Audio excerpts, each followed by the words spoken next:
মদ্যপান, ধূমপান ও মাদক সেবন স্বাস্থ্যের পক্ষে ক্ষতিকর।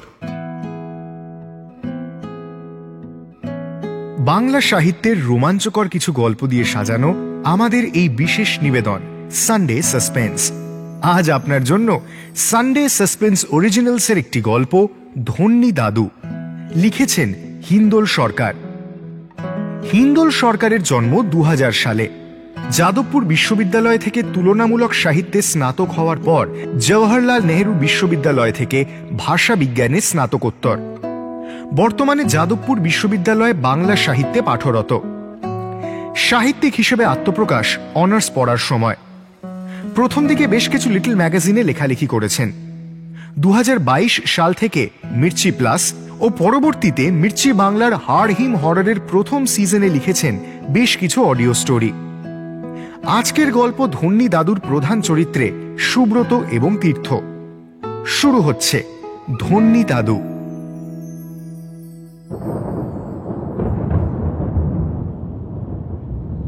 মধ্যজ্যৈষ্ঠের এক রোববারের দুপুর। গম্ভীর কালো মেঘে ঢেকে আছে চন্দ্রমানিকপুর গ্রামের আকাশ। যে কোনো সময় বৃষ্টি নামবে।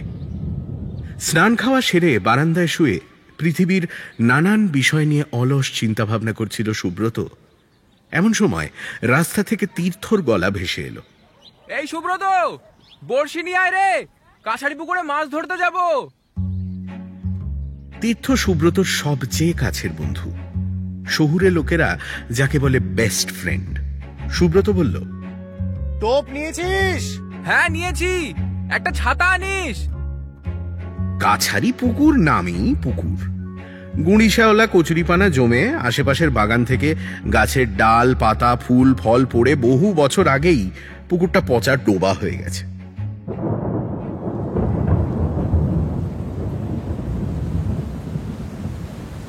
পুকুর ধারে পৌঁছতে না পৌঁছতেই বৃষ্টি শুরু হলো।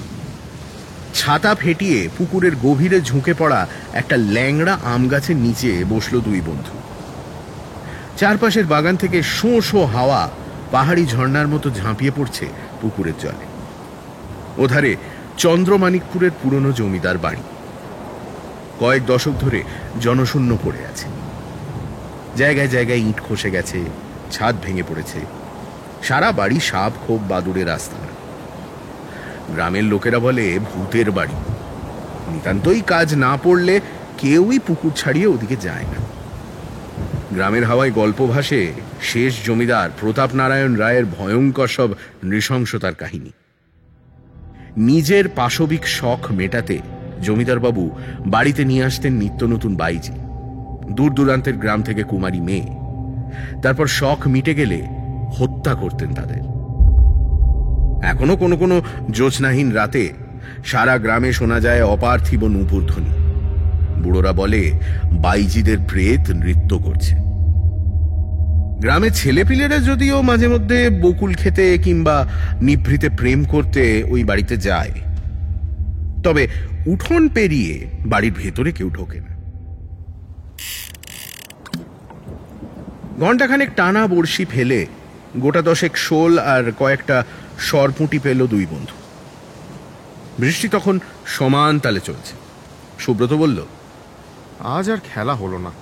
তো এই তাহলে আর একটু মাছ ধরি। হ্যাঁ, কি মাছ আর ধরবি? ভাবলাম কটা কই জুটবে, তার বদলে শোল। চল উঠি, চন্দনের বাড়িতে একটা ঢু মেরে বেরিয়ে যাও। হ্যাঁ রে, বেরোনোর আগে শিউলিও বলছিল কই মাছ খেতে ইচ্ছা করছে। চল উঠি। কথা শেষ করে বড়শি গোটাতে শুরু করলো তীর্থ। ও খেয়ালও করল না, শিউলি নামটা শুনে এক পলকের জন্য সুব্রতর চেহারায় শীতলী পাখির মতো নেমে এসেছে এক পশলা গোপন হাসি। মিনিট 10 লাগলো চন্দনের বাড়ি পৌঁছতে। সন্ধে উতরে গেছে। মাছের ব্যাগটা চন্দনদের পুকুরে জিইয়ে রেখে হাত পা ধুয়ে বারান্দায় উঠল ওরা। চন্দন বলল, ভাই, কাল বিকেলে কিন্তু একটা ম্যাচ খেলতেই হবে, নয়তো পরশুদিন আবার ছড়াবো। না রে, এবার আমরা জিতছি, তুই লিখে রাখ। সাতপুকুরিয়া আগের বার ফাটিয়ে খেলেছিল ভাই। লাস্ট টুর্নামেন্টের পর ওদের ডিফেন্স দারুণ স্ট্রং হয়েছে। আরে ওরা সারা বছর ফুটবল খেলে ভাই, ওরকম সুযোগ আমরা পেলে আরো ভালো খেলতাম। তা খেলতাম, কিন্তু কি আর করা যাবে, বর্ষা 4-5 মাস খেলতে দিচ্ছে, সেই অনেক। এবার যদি ধনেখালি টুর্নামেন্টে জিততে পারি না, বড়দের বলবো স্কুল মাঠটা না দিলেও শ্মশানধারের মাঠটা ঠিক করে দিক। আগে জিতি, কাল শার্প 4:30টায় চলে আসিস। এই কাকলি ম্যাম লাস্ট পিরিয়ড নেবেন না, 3:40 ছুটি। বাকিদের তো ক্লাস থাকবে রে। আরে আমরা তো যাই, বাকিরা 5টার মধ্যে ঢুকে যাবে। গত সপ্তাহে সাতপুকুরিয়ার সাথে খেলায় 2-0 গোলে হেরেছে চন্দ্রমানিকপুর। এখনো ম্যাচ শেষে সাতপুকুরিয়ার প্লেয়ারদের উদ্দাম উল্লাস মনে পড়লে সুব্রতর রক্ত গরম হয়ে ওঠে। কি ভূত যে চেপেছিল সেদিন ওদের মাথায়! একের পর এক মিস পাস, ভুল ভাল ফাউল। এবার আর ওরকম ভুল করা যাবে না। সাতপুকুরিয়া 2টো দিয়েছিল, ওরা দেবে কম করে 4টে। ওই ম্যাচে অবশ্য ওদের টিমের ওভারঅল কন্ডিশনটাও খানিকটা নাজুক ছিল। তীর্থ গেছিল মামার বাড়ি ভুবনমোহিনীতে, আর লেফট উইংয়ে খেলেছিল দিবাকর। ওর সঙ্গে আবার সুব্রতর কম্বিনেশন খুব একটা ভালো না। তীর্থ আর সুব্রত মাঠের দুই পাশ থেকেই দুজনের খেলার গতি বুঝে নিতে পারে। সেই মতো কখন দৌড় দিতে হবে, ঠিক কোন জায়গাটায় পাস ছুঁড়তে হবে, আগে থেকেই বুঝে যায় দুজন। দিবাকরের সঙ্গে সেই মিলটা হয়নি সুব্রত। তাছাড়াও মিডফিল্ডেও সেদিন চন্দন, বিপ্লব দুজনেরই জ্বর। বিকল্প কোনো ব্যবস্থা ছিল না। কুড়িয়ে বাড়িয়ে সারা গ্রামে হয়তো 18-19 জন ছেলেই ফুটবল খেলে, বদলি সবসময় পাওয়া যায় না। কিন্তু এইবার সবাই ফিট, প্রতিশোধ ওরা নেবেই। আগেরবার ম্যাচ হয়েছিল সাতপুকুরিয়ার স্কুলের মাঠে। রেফারি ছিলেন সাতপুকুরিয়া স্কুলের ক্লার্ক কাকু। বেশ কয়েকটা ডিসিশন উনি সাতপুকুরিয়ার পক্ষে দিয়েছিলেন। এবার মাঠ সুব্রতদের, রেফারিও সুব্রতদের। মাঠের পাশে একটা জিওল গাছের ছায়ায় বসে স্পাইকের দড়ি বাঁধছিল সুব্রত। আর কেউ এখনো এসে পৌঁছয়নি। ওর বাড়ি একটু কাছে, তাই ও আগেই চলে এসেছে। মাঠ পেরিয়ে দক্ষিণ পাশে স্কুল, চন্দ্রমানিকপুর উচ্চ বিদ্যালয়, ওখানেই পড়ে সুব্রতরা। সুব্রত আর তীর্থর সেই পাঠশালার দিন থেকে বন্ধুত্ব। একজনের পেটে কি চলছে অন্যজন মুখের দিকে এক পলক তাকিয়েই বলে দিতে পারে। দুজনের মিল অমিলগুলো একই রকম, ফারাক শুধু একটা জায়গায়। তীর্থ আর্জেন্টিনা সাপোর্টার, সুব্রত ব্রাজিল। প্রায়ই তর্ক জমে ওঠে বন্ধুদের আড্ডায় আর্জেন্টিনা ব্রাজিল নিয়ে। যে সময় গল্প বলছি তখনও বাংলায় অজপাড়া গাঁয়ে স্পেন, ইটালি, পর্তুগাল, ফ্রান্স এইসব ফুটবল দল জনপ্রিয় হয়ে ওঠেনি। তখন ফুটবল মানে আর্জেন্টিনা ব্রাজিল। তীর্থর কাছে বাতিস্তুতা, রিকলমে ভগবান, সুব্রতর কাছে রিভালদো, রোনালদিনো। কোনো কোনো দিন ঘন্টার পর ঘন্টা তর্ক চলে। টিফিন পিরিয়ড পেরিয়ে তর্ক পৌঁছয় মাঠে, সন্ধ্যে টিউশন ব্যাচে। ওদের দুজনের সম্পর্কের মিলন সমুদ্রের মাঝে এই একটা মাত্র অমিল যেন দ্বীপের মতো দাঁড়িয়ে আছে। তাতে যে ওদের সম্পর্কে কোনরূপ দ্বন্দ্বের জন্ম হয়েছে তা তো নয়ই, বরং বন্ধুত্বটাকে আরো মানবীয় মধুর করে তুলেছে। স্পাইক বাঁধা শেষ হতে না হতেই তীর্থ এসে হাজির। ওকে দেখে শিশুসুলভ আবদারের সুরে সুব্রত বলল, ভাই, এবার ধনেখালি টুর্নামেন্টটা কিন্তু জিততেই হবে। সাতপুকুরিয়ার সাথে হারের পর অনেকে টোন টিটকারি কাটছে। সে কাটুক না, গত 2 বছর ধরে তো আমরাই জিতছি, এবারও আমরাই জিতবো, দেখে নিস। না জিতলে মাঠটা আবার নিয়ে নিতে পারে। গতকাল সন্ধ্যায় অজিতের চায়ের দোকানে পরিমল জেঠুরা বলছিল। কি বলছিল? বলছিল স্পাইক পরে দৌড়াদৌড়ি করে মাঠের ঘাস তুলে ফেলছি আমরা, পাশের গ্রামে গিয়ে হেরে আসছি। এরকম করলে আর খেলতে দেবে না রে মাঠে।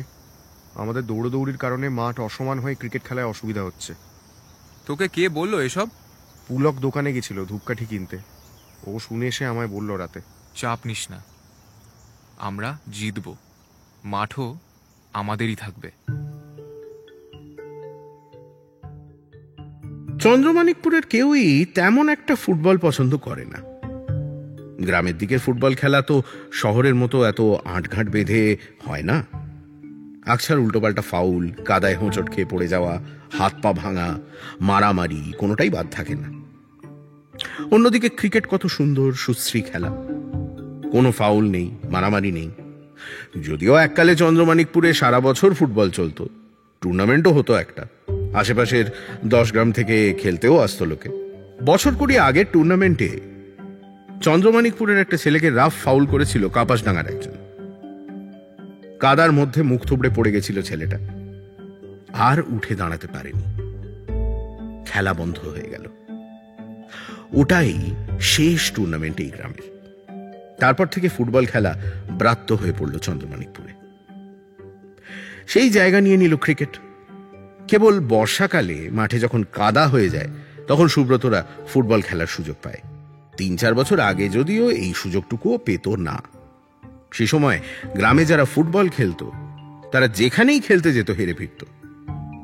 অন্যদিকে তখন গ্রামের ক্রিকেট টিম দারুণ খেলছে, আশেপাশের গ্রামে একের পর এক টুর্নামেন্ট জিতে ফিরছে।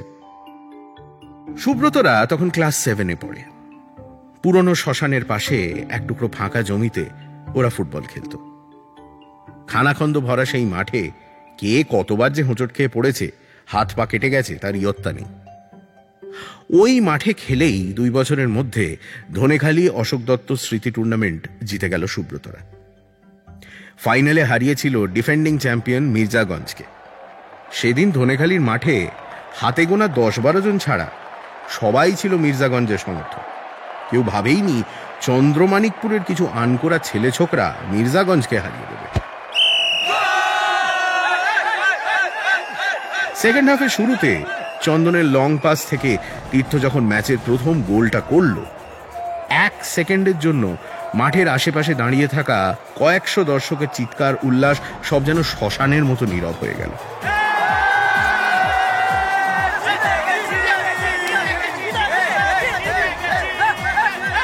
গোল খেয়ে কেমন একটা ভ্যাবা চাকা খেয়ে গেল মির্জাগঞ্জ। বাকি সময় ওই ঘোর লাগা থেকে ওরা বেরোতেই পারেনি, ঠিক যেন 83 বিশ্বকাপের ফাইনালে ভিভ রিচার্ডস আউট হওয়ার পর ওয়েস্ট ইন্ডিজ। ওই টুর্নামেন্ট জেতার পর স্কুল মাঠে প্র্যাকটিস করার সুযোগ পেল সুব্রতরা। গ্রামের বয়স্করা ওদের সঙ্গে বসে ঠিক করে দিল জুন থেকে সেপ্টেম্বর মাঠে ফুটবল খেলা হবে, বাকি সময় ক্রিকেট। আশেপাশের গ্রামে হাতে গোনা যে 1-2 ফুটবল টুর্নামেন্ট হয় সারা বছর, সেখানে ভালো পারফর্ম করা হলো স্কুল মাঠের খেলাটা বাঁচিয়ে রাখার টিকিট।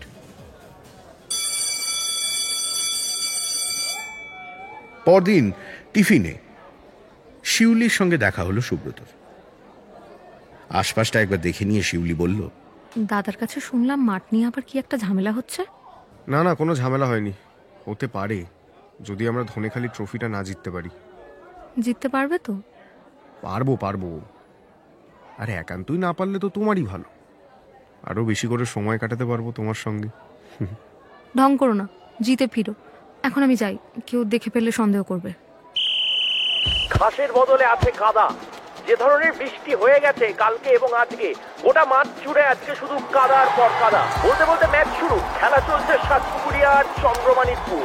এই সাতপুকুরিয়া অ্যাটাক করছে, পায়ের চক্কর দিয়ে বল চলে যাচ্ছে। বিকেল 4:45টায় চন্দ্রমানিকপুর সাতপুকুরিয়ার ম্যাচ শুরু হলো।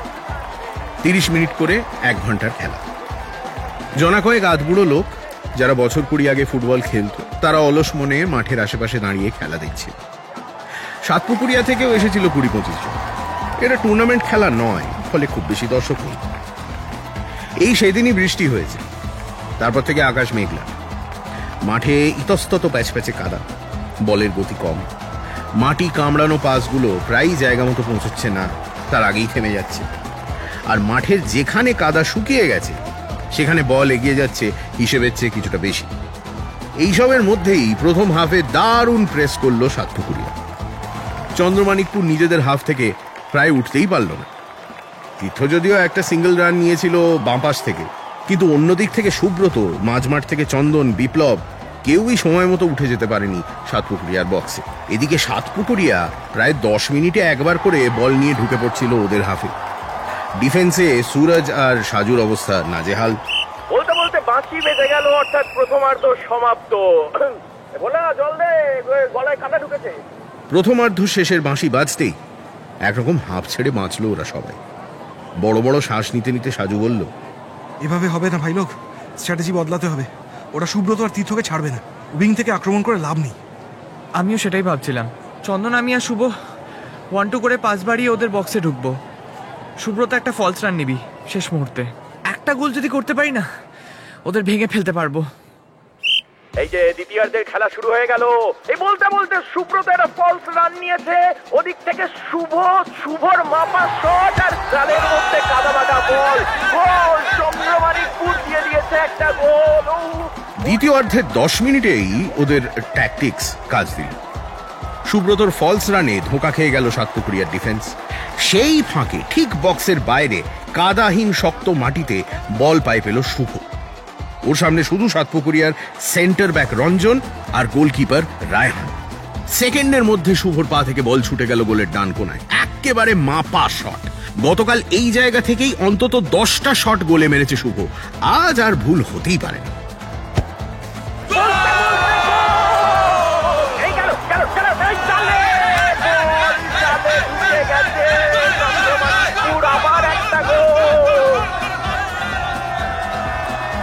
উল্লাসে চিৎকার করে উঠল ওরা 11 জন। যে কজন আধবুড়ো লোক খেলা দেখছিল বয়স ভুলে তারাও কয়েক সেকেন্ডের জন্য হই হই করে উঠল। একটা গোল খেয়েই সাতপুকুরিয়ার ডিফেন্স তাসের ঘরের মতো ভেঙে পড়ল।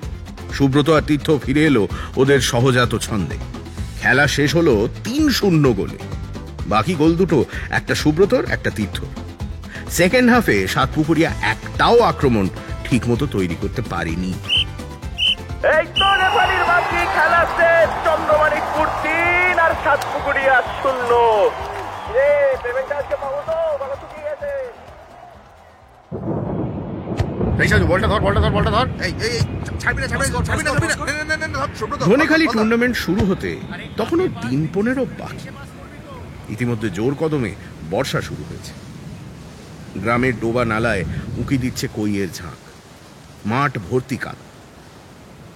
তার মধ্যেই জমে উঠেছে সুব্রতদের প্র্যাকটিস। কাদা মাঠে স্পাইক পরে খেলা দারুণ কষ্টের কাজ। তার চেয়েও কষ্ট খেলার পরে স্পাইক পরিষ্কার করা।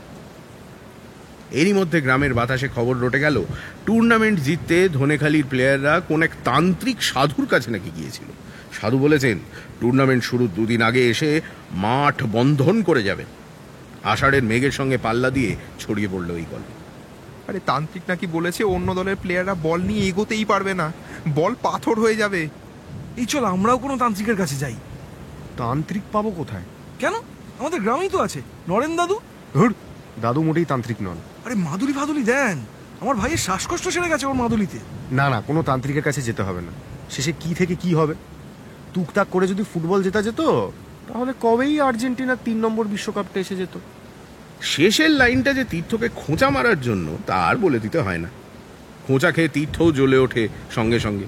স্বর চড়িয়ে এসে বলল, আসবে 3 নম্বর 4 নম্বর সব আসবে। 10-এর বিশ্বকাপটা আসতে দে। বাইরে সাহস দেখালেও ভিতরে ভিতরে একটা ভয় ঠিকই আস্তানা গেড়ে নিয়েছিল ওদের মনে।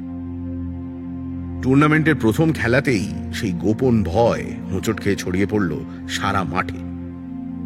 ধনেখালির সঙ্গে ম্যাচ। কোনো এক অজানা কারণে ঠিক মতো পায়ে বল রাখতে পারল না কেউ। সূর্যের আলোর রোশনাই ভরা এই মাঠে আজকে মুখোমুখি 2 দল, চন্দ্রমাণিকপুর আর ধনেখালি।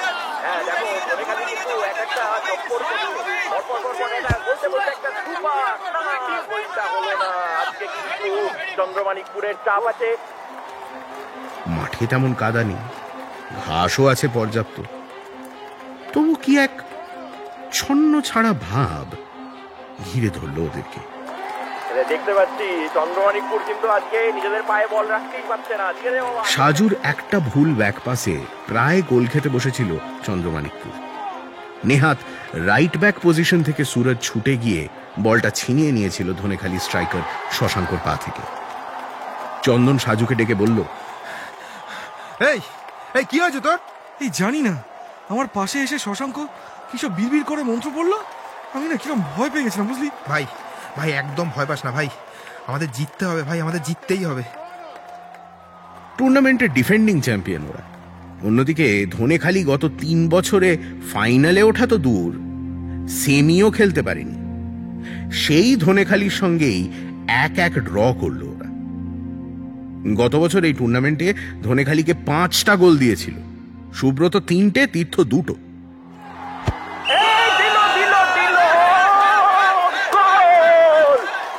বলতে গোল।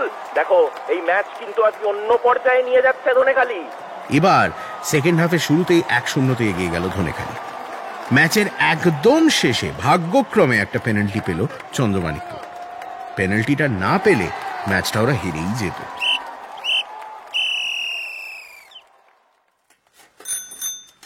খেলা শেষ করে বাড়ি ফেরার পথে প্রথমবার আর্জেন্টিনা ব্রাজিল ছাড়িয়ে অন্য এক বিষয় তর্ক বাঁধল সুব্রত আর তীর্থর। সাইকেল চালাতে চালাতে আচমকা তীর্থ সুব্রতকে বলল, তুই অন্ধের মতো পাস দিচ্ছিলি কেন রে? তুই তো বারবার লেট রান করছিলি, মাঝ মাঠেও আমি কাউকে পাচ্ছিলাম না, লেফট উইংয়েও তুই 10 হাত পেছনে, পাসটা দেবো কোথায় বল? তাই বলে বারবার বল ছেড়ে দিবি ওদের পায়ে? আমি মোটেও ওদের পায়ে বল ছাড়িনি, আমি তোদের দিকেই পাস বাড়াচ্ছিলাম। হ্যাঁ, তুই আমাদের দিকে পাস বাড়াচ্ছিলি, আর ওই তান্ত্রিক অদৃশ্য হয়ে বলটা ওদের দিকে সরিয়ে দিচ্ছিল। দিতেই পারে। কচু পোড়া, সত্যি কথাটা বল না, খেলায় তোর মন ছিল না। তীর্থর শেষ কথাটা কাঁটার মতো বিঁধল সুব্রতর মনে। তীর্থ তো ভালোভাবেই জানে ফুটবল কতটা ভালোবাসে সুব্রত। সেই প্রাইমারি স্কুল থেকে দুজনে একসঙ্গে ফুটবল খেলছে। বাকিরা তখন কেউই তেমন একটা ফুটবল খেলতো না। তীর্থর দাদুর সঙ্গে দুই বন্ধু শ্মশানের পাশের মাঠে প্র্যাকটিস করত। ওরা যখন ক্লাস 4-এ, তখন তীর্থর দাদু মারা যান। সেই তীর্থ আজ এইভাবে বলল। সুব্রত মনে মনে ঠিক করল, পরের ম্যাচে দেখিয়ে দেবে সবাইকে সে কি জিনিস। পরদিন টিফিনের সময় শিউলি সুব্রতকে ইশারায় ডেকে নিয়ে গেল স্কুলের পিছনের আমবাগানে। এটাই ওদের প্রেম করার জায়গা। গ্রামের স্কুলে প্রেম হয় গোপনে, সহজে তা প্রকাশ্যে আসে না। আর প্রেমিকা যদি হয় প্রিয় বন্ধুর ছোট বোন, তাহলে তো আরো বিপদ। বন্ধুর বোন মানে সে তো নিজেরও বোন। এমন কথা গ্রামের আনাচে কানাচে কান পাতলেই শোনা যায়। সুব্রত ছোটবেলায় শিউলিকে বোন ভাবত কিনা তা এখন আর মনে পড়ে না। ওর শুধু মনে পড়ে শিউলি যখন ক্লাস 8-এ ওদের স্কুলে ভর্তি হলো, প্রথম দিন জোড়া বেনি করে টিপ পরে এসেছিল। সুব্রত তখন ক্লাস 10-এ। সুরেন স্যারের ম্যাথস ক্লাস সবে শেষ হয়েছে। জল ভরতে কলতলায় গেছিল সুব্রত। শিউলিও তখনই এসেছিল। সেই প্রথম দুজন দুজনের দিকে তাকিয়েছিল ভরাট দৃষ্টিতে। চমকে কেঁপে উঠেছিল শিউলির ভুরু, সুব্রতর জলের বোতল। আমবাগান পেরিয়ে কাছারি পুকুর। পুকুরের পাশে একটা আম গাছে হেলান দিয়ে দাঁড়ালো শিউলি। চুইংগাম চিবোতে চিবোতে ভুরু মাখিয়ে জিজ্ঞেস করলো, দাদার সাথে ঝগড়া হয়েছে? না তো। দাদা রাতে বলছিল তোমাদের নাকি কথা কাটাকাটি হয়েছে। না না, ও কিছু না। কাল আমরা জিততে পারিনি, ড্র করেছি, মন মেজাজ সবারই খারাপ ছিল। মুখে শিউলিকে এ কথা বললেও সুব্রতর ভেতরে একটা চাপা রাগ জন্ম নিল তীর্থর প্রতি। ওদের ঝামেলার কথা তীর্থর বোনকেও বলে দিয়েছে। তীর্থ যদিও জানে না শিউলি আর সুব্রত প্রেম করে, তবু কেন বলবে?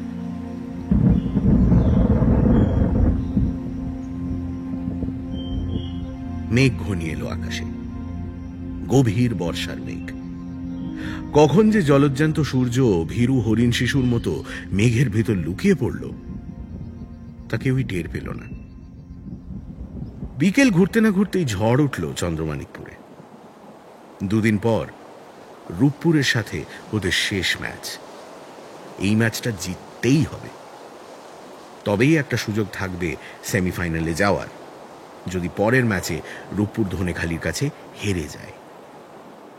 এদিকে আজকের প্র্যাকটিস মাটি। এমন ঝড়ে বাড়ি থেকে বের হওয়াই অসম্ভব। ঝড় উঠেছে সুব্রতর মনেও। দীর্ঘ বন্ধুত্বে অনেক উত্থান পতন এসেছে, কিন্তু এমন রাগের চোরা স্রোত এর আগে কখনো ওর মনে বয়নি। শিউলির কাছে ওদের ঝগড়ার কথাটা বলে তীর্থ যেন ওকেই অপমান করেছে। কোন মেয়ে চাইবে এমন ছেলের সঙ্গে প্রেম করতে, যে দাদার সঙ্গে ঝগড়া করে? প্রথম ম্যাচের মাঠ ছিল কাদাহীন। টানা দুদিন বৃষ্টির পর আজকের মাঠে প্যাচ প্যাচে কাদা, ঘাসগুলো নুইয়ে পড়েছে কাদার গভীরে। সেদিনের তর্কের পর তীর্থর সঙ্গে সেভাবে কথা হয়নি সুব্রত। মাঠে আসার সময়ও দুজন ছিল পাথরের মতো নীরব। ভাই তোরা প্লিজ এরকম ঝামেলা করিস না ভাই, এরকম ঝামেলা করলে আমাদের এই ম্যাচটাও হারতে হবে। প্লিজ ভাই ঠিক করে খেল এবার ভাই, প্লিজ। ওরা কেউই উত্তর দিল না চন্দনের কথা। ম্যাচ শুরু হলো। সুন্দর একটা দিনে আজকে রূপপুর আর চন্দ্রমাণিকপুর মুখোমুখি হয়েছে। প্রথম 10 মিনিট নিজেদের অর্ধে 1-2 পাস খেলে ধীরে ধীরে মাঝমাঠের দখল নিচ্ছিল চন্দ্রমাণিকপুর। অঘটনটা ঘটল ম্যাচের 30 মিনিটের মাথায়।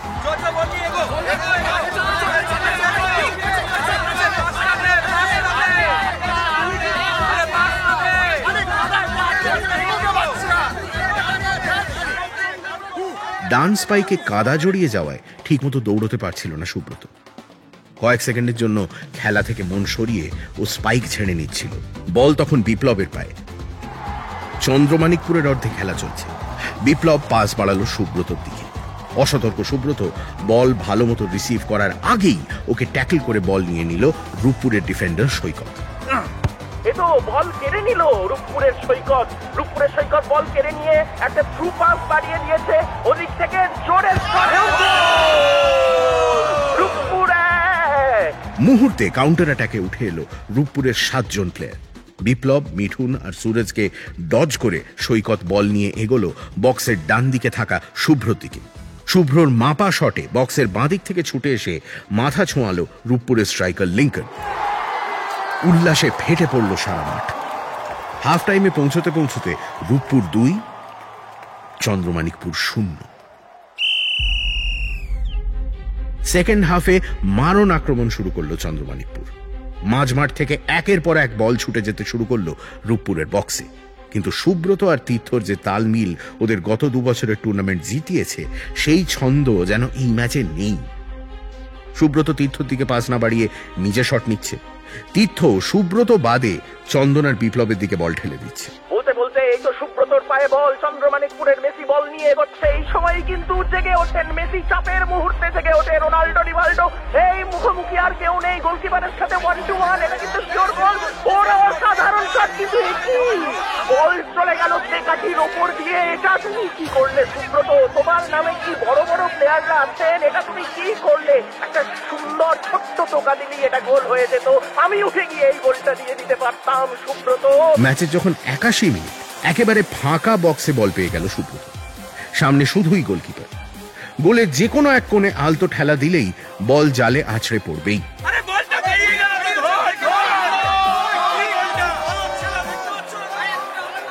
সুব্রতর কি মনে হলো?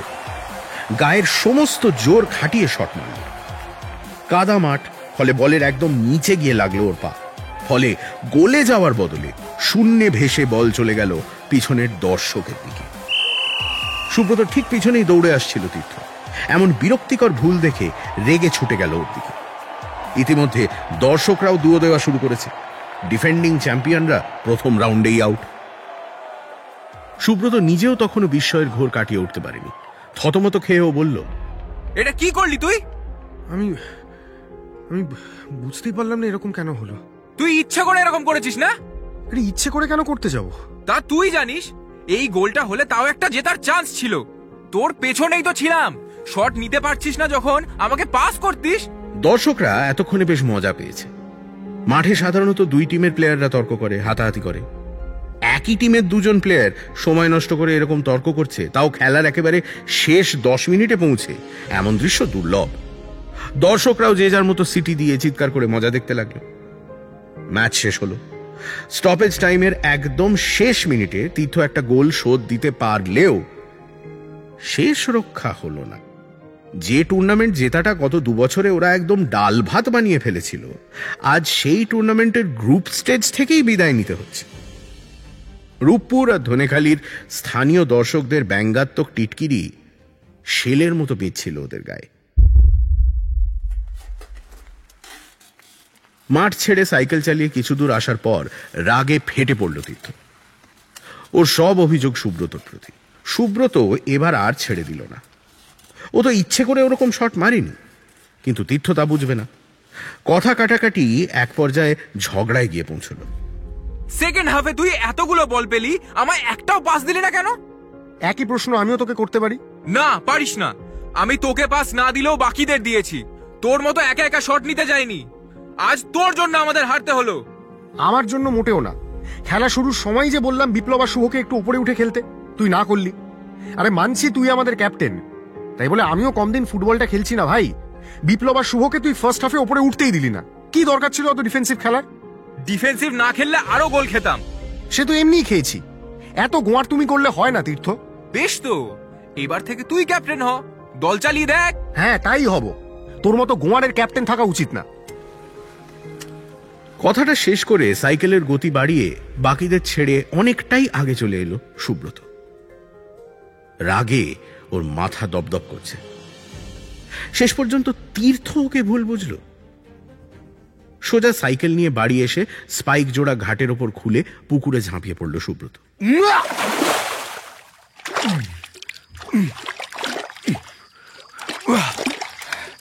এতদিন তো আমার দমই দল জিতে এসেছে। পড়ন্ত বিকেলে পুকুরে ঠান্ডা জল গায়ে লাগতে রাগ কিছুটা কমলেও অহংকারের পারদ ক্রমশ চড়তে শুরু করল। গত বছরের টুর্নামেন্টে ওই সবচেয়ে বেশি গোল করেছিল। তীর্থ ছিল থার্ড হাইয়েস্ট। ফাইনালে ওর জোড়া গোলের কল্যাণেই ট্রফি এসেছিল চন্দ্রমাণিকপুরে। এমনি খেলাতেও তীর্থর চেয়ে ওর গোল বেশি, আর আজ তীর্থ বলে কিনা ও ইচ্ছে করে গোলটা করেনি।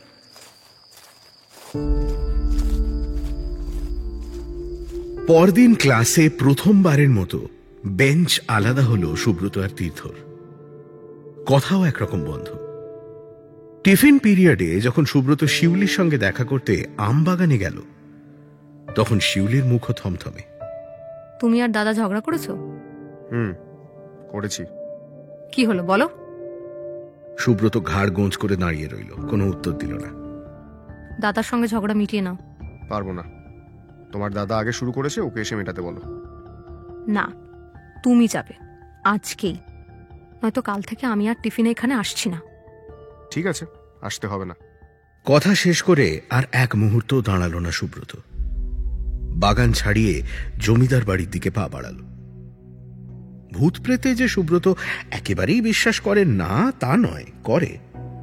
সে জানে ওর চেনা জগতের বাইরে এমন এক জগৎ আছে যা অতি ভয়ঙ্কর।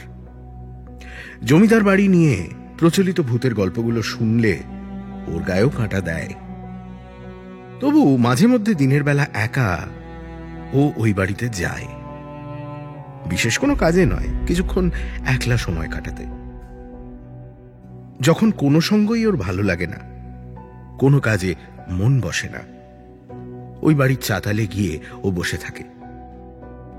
আজকেও সারা টিফিন ওখানেই কাটিয়ে তারপর সুব্রত ক্লাসে ফিরল।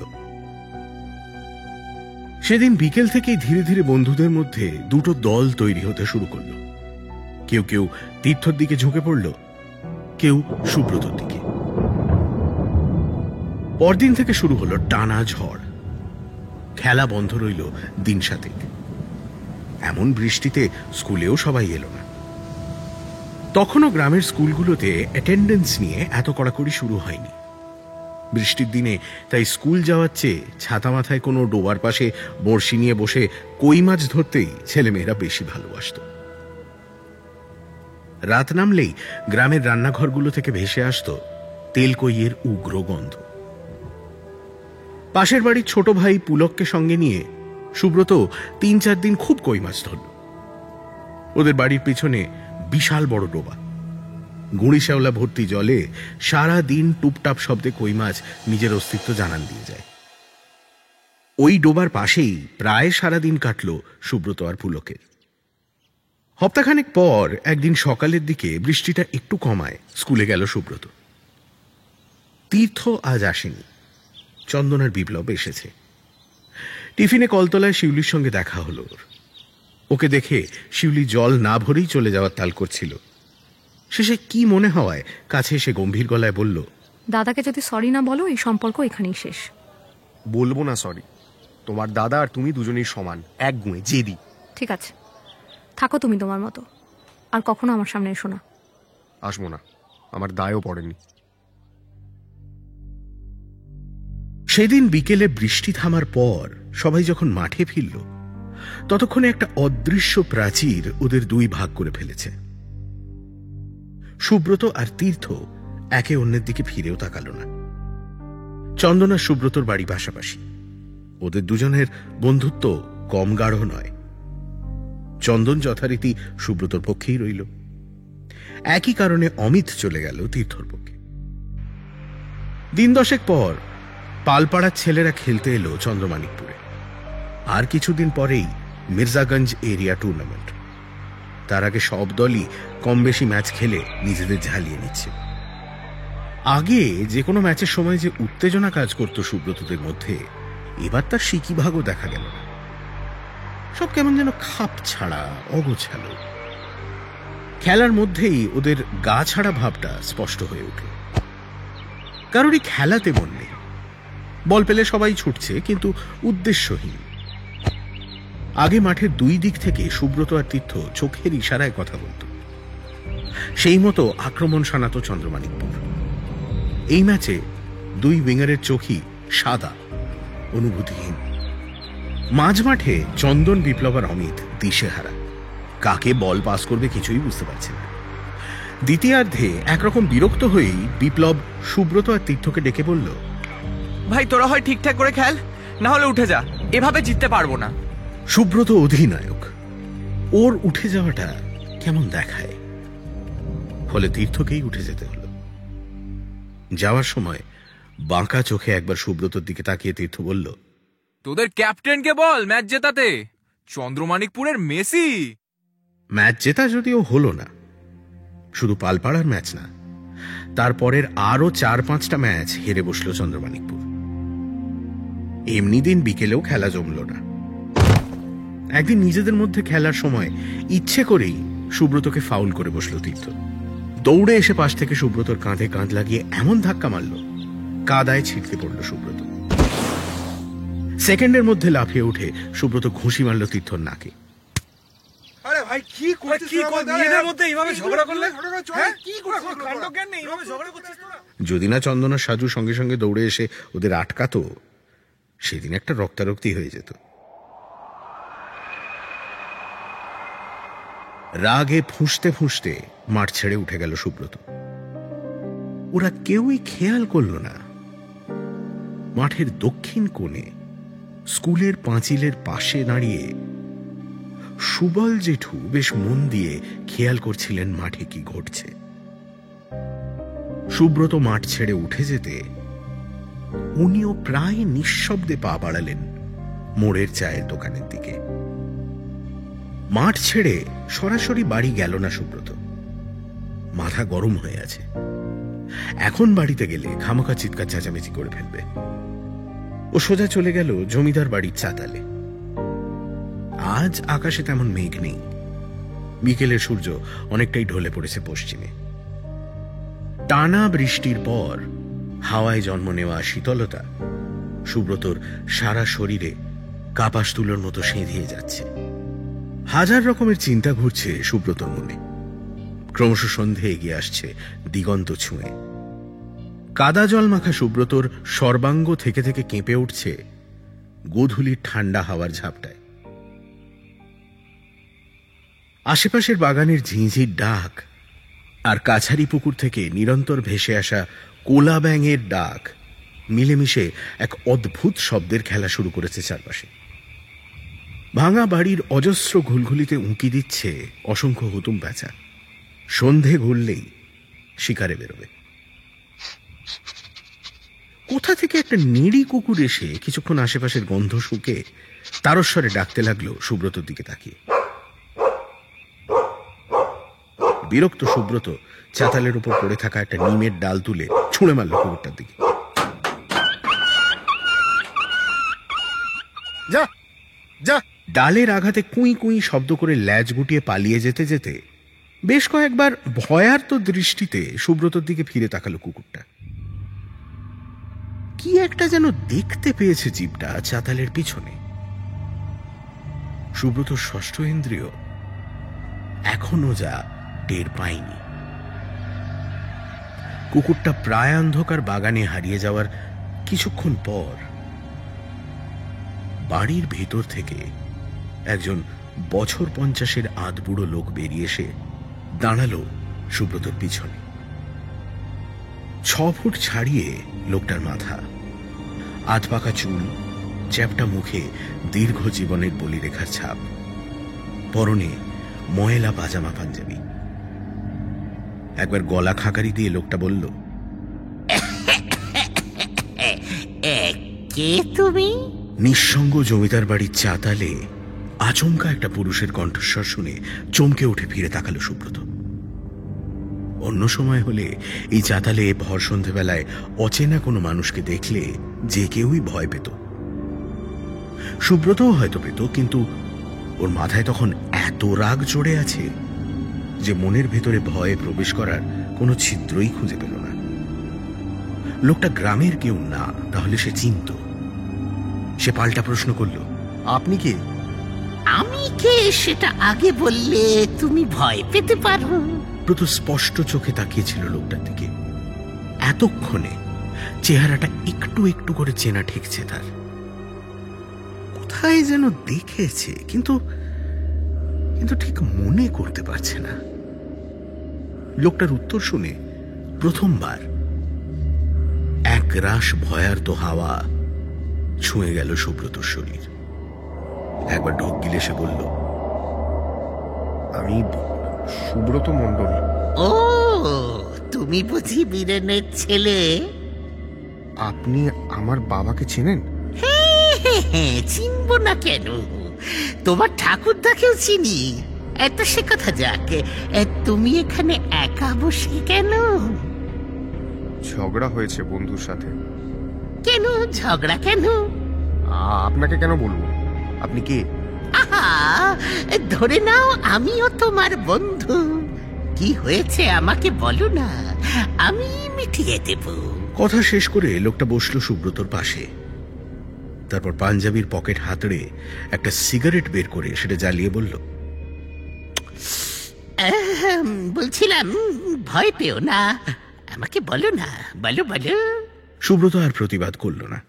যা যা ঘটেছিল আগাগোড়া সব খুলে বলল লোকটাকে। লোকটা মন দিয়ে সব শুনল, তারপর বলল, সত্যি তো, তীর্থ খামোখা তোমাকে ভুল বুঝেছে। হ্যাঁ, আপনি তো বুঝলেন। অমিত, সাজু, ওরা কেউ বুঝছে না। ওরাও বুঝবে। তোমাদের টুর্নামেন্টটা কবে যেন শুরু? সামনের মাসের 8 তারিখ। কিন্তু যা চলছে তাতে মনে হয় না আমরা একটা ম্যাচও জিততে পারবো। পারবে পারবে, আমি তোমাকে একটা ম্যাজিক শিখিয়ে দেব, তাহলেই তোমরা জিতবে। লোকটার কথা শুনে ভুরু বেঁকে গেল সুব্রতর। সন্দিহান গলায় জিজ্ঞেস করল, ম্যাজিক? আপনি কি কোনো তান্ত্রিক?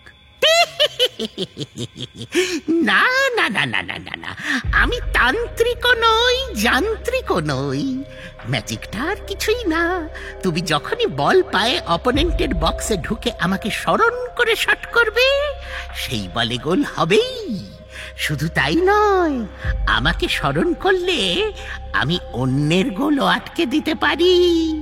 মানে? মানে কিছুই না, যা বললাম মাথায় রেখো। বুড়ো দাদু বলে ডাকলেই আমি হাজির হয়ে যাব। ধনেখালির প্লেয়ারদেরও কি আপনি হেল্প করেছিলেন? শুনেছিলাম টুর্নামেন্টের আগে ওরা এক সাধুর কাছে গেছিল। দূর দূর দূর দূর দূর, ওরা কোনো সাধুর কাছে যায়নি। ওটাকে মাইন্ড গেম বলে। এটুকুও বোঝো না তোমরা? খেলার আগেই অপোনেন্টের মনে ভয় ঢুকিয়ে দেওয়া। কিন্তু এটা তো চিটিং। কেন চিটিং কেন? তোমরা ভয় না পেলেই হলো। যে যা বলবে তাই কানে তুললে হবে? এটা তো খেলা। বুদ্ধি দিয়ে না খেলে শুধু আবেগ দিয়ে খেললে ম্যাচ জেতা যায় না। যাকে এখন বাড়ি যাও, সন্ধে হয়ে গেছে। এরকম ভাঙাচোরা পোড়ো বাড়িতে সন্ধে নামার পর থাকতে নেই। কত কি জীব এই বাড়িতে আছে তা তো তুমি জানো না। সবার তোমাকে পছন্দ নাও হতে পারে। যাও যাও যাও যাও, বাড়ি যাও, বাড়ি যাও, বাড়ি যাও। ঘোরের মধ্যে বাড়ির দিকে পা বাড়ালো সুব্রত। হাঁটতে হাঁটতে ওর মনে হচ্ছিল এই বাড়ির হাওয়াও যেন ওকে ঠেলে রাস্তায় বের করে দিতে চাইছে। আশপাশের বাগান থেকে ভেসে আসা অদৃশ্য সব প্রাণীর চলাচলের খসখস শব্দ ওকে মনে করিয়ে দিচ্ছে ফিরে যাওয়ার কথা। গায়ে কাঁটা দিল সুব্রতর। জমিদার বাড়ি ছেড়ে আমবাগানের রাস্তায় ঢোকার সময় একবার সাহস করে পিছনে ফিরে তাকালো। লোকটা তখনও হাসি হাসি মুখে ওর দিকেই তাকিয়ে আছে। না, তাকিয়ে ছিল,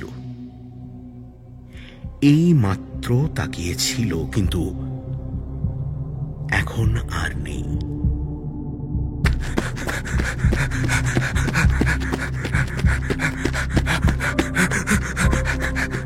রুদ্ধশ্বাসে বাড়ির দিকে দৌড় দিল সুব্রত।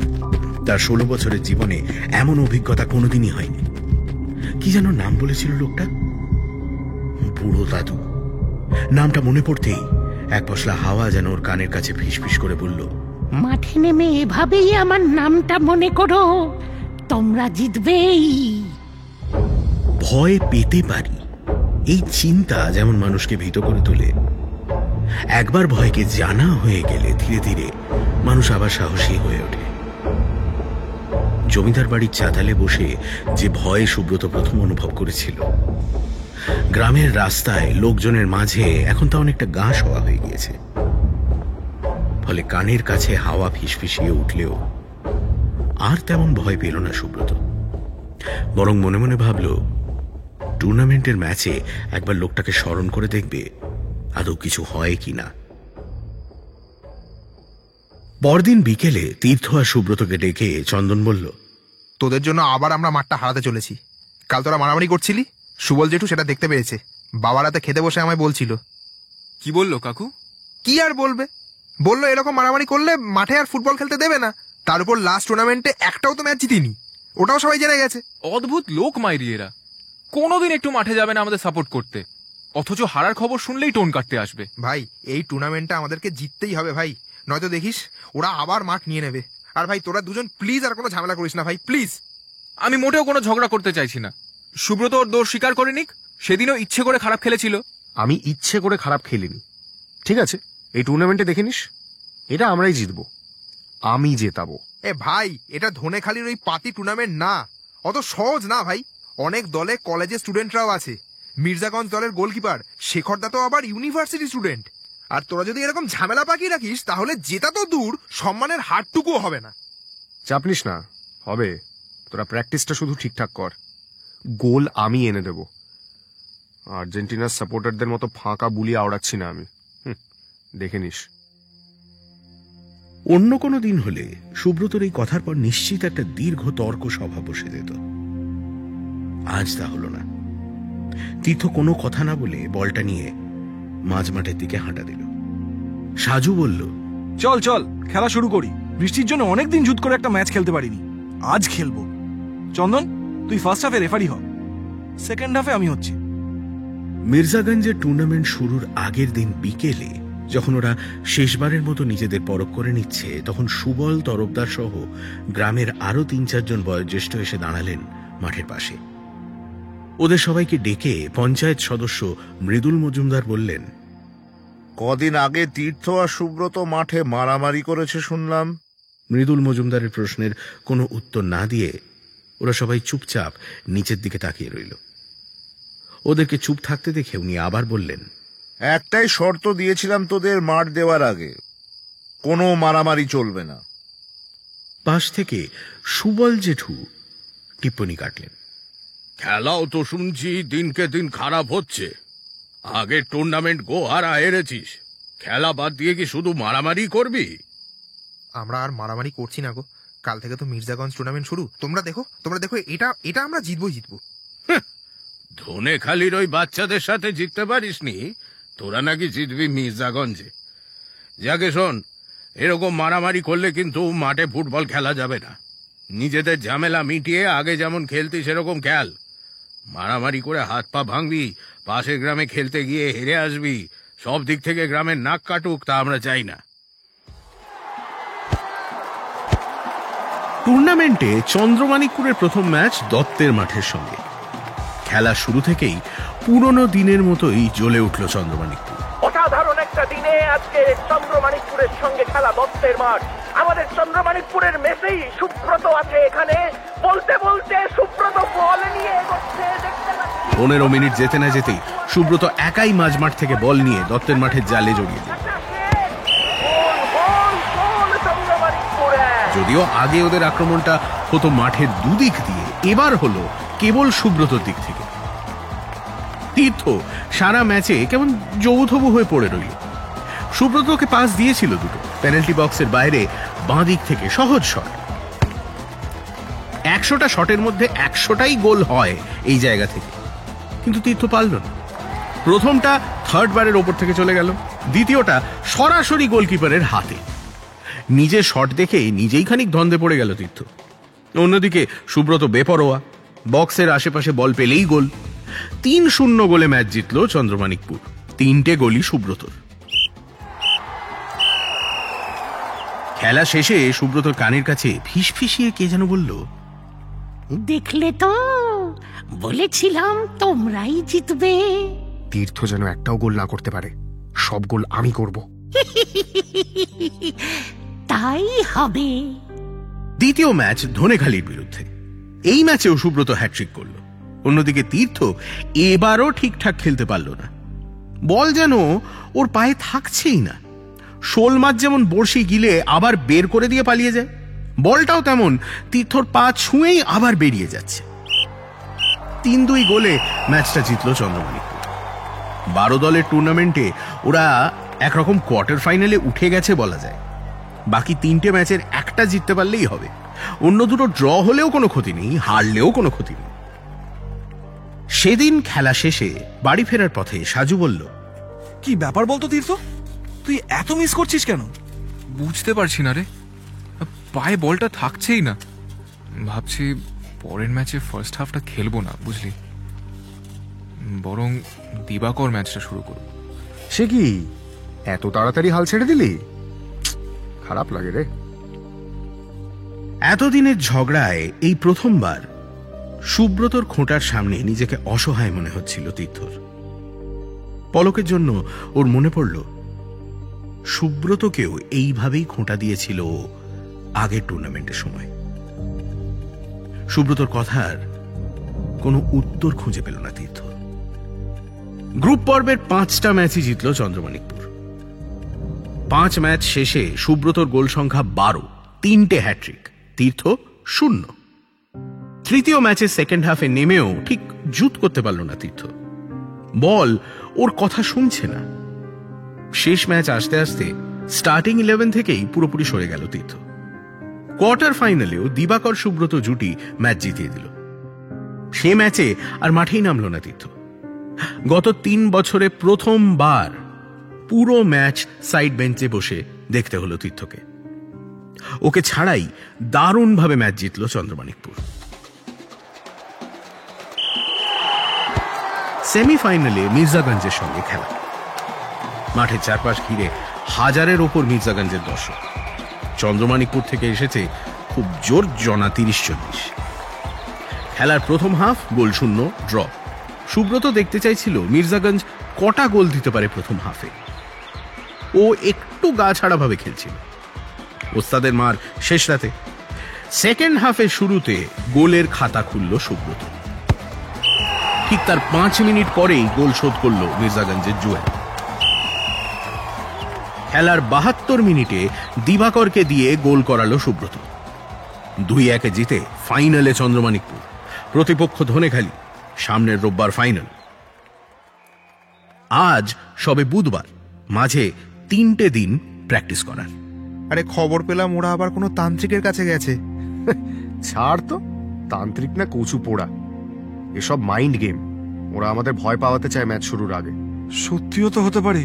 সেবার শশাঙ্ক আমার সামনে এসে মন্ত্র বিড়বিড় করছিল, আমার মনে আছে। ঘোড়ার ডিমের মন্ত্র। ফাইনাল আমরাই জিতছি। একটা কেন, 1000টা তান্ত্রিকেরও সাধ্য নিয়ে আমাদের হারানোর। যত সব। দেখতে দেখতে 3টে দিন কেটে গেল। চন্দ্রমানিকপুর ফাইনালে উঠেছে, গ্রামে এই খবর ছড়িয়ে গেছিল সেমিফাইনালের দিন সন্ধ্যেতেই। এই প্রথমবার গ্রাম থেকে 100-র ওপর দর্শক এলো ওদের খেলা দেখতে। সাইড বেঞ্চ থেকে খানিক দূরে ঘাসের ওপর বসে উদাস দৃষ্টিতে মাঠের চারপাশ দেখছিল তীর্থ। ও আজকেও স্টার্টিং 11-এ নেই। হয়তো মাঠে নামতেই হবে না। সুব্রত আর দিবাকরই খেলা জিতিয়ে দেবে। ইদানিং দুজনের কম্বিনেশনটাও ভালো হয়েছে। সমস্যা শুধু একটা জায়গায়। সুব্রত যেমন তীর্থকে বল বানিয়ে দিত, তীর্থ তেমন সুব্রতকে বল এগিয়ে দিত। দিবাকর আর সুব্রতর ক্ষেত্রে সম্পর্কটা প্রায় একমুখী।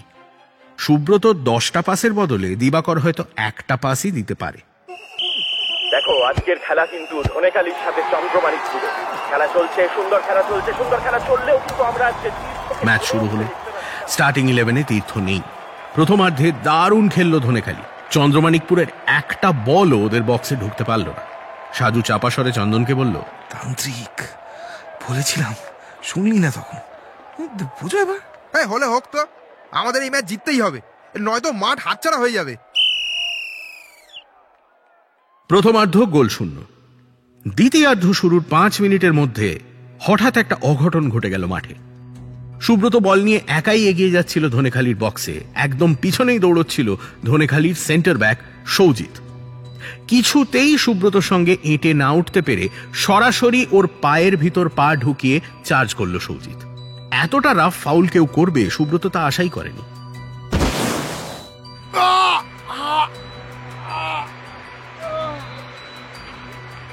একবার ডিগবাজি খেয়ে কাতরাতে কাতরাতে মাঠেই শুয়ে পড়ল। ঠোঁট ফেটে রক্ত পড়ছে ওর। হই হই করে উঠল চন্দ্রমাণিকপুরের দর্শকরা। সুরজ আর সাজু দৌড়ে গিয়ে ঘিরে ধরল রেফারিকে। বাকিরা ছুটে গেল সুব্রতর দিকে। সাইড বেঞ্চ থেকে তীর্থ লাফিয়ে উঠল। যতই ঝগড়া হোক সুব্রতর বন্ধু। চোখের সামনে বন্ধু ব্যথায় ছটফট করছে, এ দৃশ্য কে সহ্য করতে পারে? তাছাড়া সুব্রত যদি এই ম্যাচ আর খেলতে না পারে তাহলে তো ওরা হেরে যাবে। তাহলে আর হয়তো ফুটবল খেলতে দেবে না গ্রামের লোক। ভয়ে দুশ্চিন্তায় কেঁপে উঠল তীর্থর বুক। রেফারি সৌজিতকে হলুদ কার্ড দেখিয়ে ফ্রি কিকের ইশারা করলেন, যদিও সুব্রত আর সোজা হয়ে উঠে দাঁড়াতে পারল না।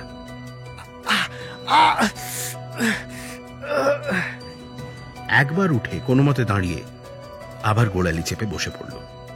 ক্লান্ত কণ্ঠে চন্দনকে বলল, তীর্থকে নামতে বল, আমি আর পারবো না। খেলার ফলাফল তখনও গোল শূন্য। চন্দনের কাঁধে ভর দিয়ে মাঠের বাইরে এলো সুব্রত। অবসন্ন মনে অ্যাঙ্কলেট স্পাইক খুলে ক্লান্ত শরীর এলিয়ে দিল সাইড বেঞ্চে। ট্রফিটা বোধ হয় আর জেতা হলো না। মাঠে নামার আগে সুব্রতর কাছে এসে কাঁধে হাত রাখল তীর্থ। সুব্রত ঠোঁট চুইয়ে রক্ত পড়ছে, ফুলে উঠেছে গোড়ালি। তীর্থকে আশ্বস্ত করে বলল, ভাই একদম চিন্তা করিস না, আমরা জিতব। তুই এতগুলো ম্যাচ একা টেনে এনেছিস, আমরা হারছি না। তীর্থর কথার উত্তরে ওর হাত চেপে ধরল সুব্রত। কয়েক সেকেন্ডের জন্য নির্বাক তাকিয়ে রইল দুই বন্ধু। তারপর সুব্রত বলল, তুই পারবি, আমি জানি তুই পারবি। মাঠটা যেন থাকে ভাই, মাঠটা যেন থাকে। সুব্রতর কাঁধে আলতো চাপ দিয়ে মাঠে নামল তীর্থ। খেলা আবার শুরু হলো। তীর্থ আজ মরিয়া, জিততে ওদের হবেই। যদিও গোল হওয়া তো দূরের কথা, হাজার চেষ্টা করে ওরা বল নিয়ে বক্সের আশেপাশেও যেতে পারল না। ধনেখালির ডিফেন্স দানবীয় শক্তি দিয়ে চন্দ্রমাণিকপুরের সমস্ত আক্রমণ ঠেকিয়ে দিচ্ছে।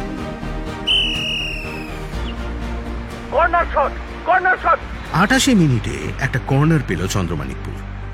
সুব্রত মনে মনে স্মরণ করল বুড়ো দাদুকে। কার গোল আটকাতে হবে? একটা চেনা কণ্ঠস্বর হাওয়ার ভিতর থেকে বেজে উঠল সুব্রতর কানে। আটকাতে হবে না, করাতে হবে। এই কর্নার থেকে যেন তীর্থ হেডে গোল করতে পারে। তীর্থ ভেবে বলছ তো? গোল করে দিলে কিন্তু ওই হিরো হয়ে যাবে। তার চেয়ে আমি বলি ম্যাচটা যেমন চলছে চলুক। তোমরা হেরে গেলেও সবাই তোমার গুরুত্ব বুঝতে পারবে। তীর্থকে আর কেউ একটুও পাত্তা দেবে না। কয়েক সেকেন্ডের জন্য কি যেন ভাবলো সুব্রত, তারপর মাথা ঝাঁকিয়ে বলল, না না, হারা যাবে না। তীর্থ হিরো হোক। মাঠ না থাকলে আমরা ফুটবল খেলবো কোথায়? ভেবে বলছো? হ্যাঁ, ভেবে বলছি। বেশ। হেডকি দেবে সুব্রত, অসাধারণ একটা লাভ, রোনাল্ডোর মতো লাভ। ওদের কথা শেষ হওয়ার প্রায় সঙ্গে সঙ্গেই কর্নার কিক নিল সাজু। বলটা হাওয়ায় ভাসতে ভাসতে বক্সের ভেতরে ঠিক তীর্থ যেখানে দাঁড়িয়েছিল সেখানেই পৌঁছে গেল। এক মুহূর্তের জন্য সারা মাঠ থমকে দাঁড়িয়ে পড়ল। গলার কাছে আটকে রইল উভয় দলের সমর্থকদের নিঃশ্বাস। আর ঠিক তারপরেই চারপাশ থেকে চিৎকার উঠল, বল জালে জড়িয়ে গেল। চন্দ্রমানিকপুরের মেসি রোনাল্ডোর মতো হেড দিয়ে আজ সুব্রত আবার হ্যাটট্রিক। চন্দ্রমানিকপুর 3 আর ধনেখালি কোনো গোল করতে পারেনি। বলটা জালে পাঠিয়ে মাঠের মধ্যে উদযাপন করার বদলে সাইড বেঞ্চ লক্ষ্য করে দৌড় দিল তীর্থ। সোজা এসে জড়িয়ে ধরল সুব্রতকে। দুই বন্ধুরই চোখ ভিজে যাচ্ছে জলে। সুব্রত বলল, যা ভাই যা, খেলা শেষ করে আয়। চোখ মুছে হাসল তীর্থ। তারপর কণ্ঠ নামিয়ে সুব্রতর কানের কাছে মুখ এনে বলল, দাদুকে দেখতে পেলাম তোর পাশে দাঁড়ানো। দাদু? হ্যাঁ, সাজু যখন কর্নার কিক নিতে যাচ্ছিল তখনই চোখে পড়েছিল আমার। প্রথমে ভাবলাম ভুল দেখছি, তারপর দেখি না, তুই দাদুর সঙ্গে কথা বলছিস। তারপরেই কে যেন আমার কানে কানে এসে বলল, একটু ডান দিকে সরে দাঁড়া দাদু ভাই, বল ওখানেই আসবে। এতক্ষণে সুব্রত বুঝতে পারল কেন প্রথম দিন বুড়োর চেহারা অত চেনা লাগছিল। ছোটবেলায় তীর্থর দাদুর সঙ্গেই তো ওরা দুজন ফুটবল খেলত।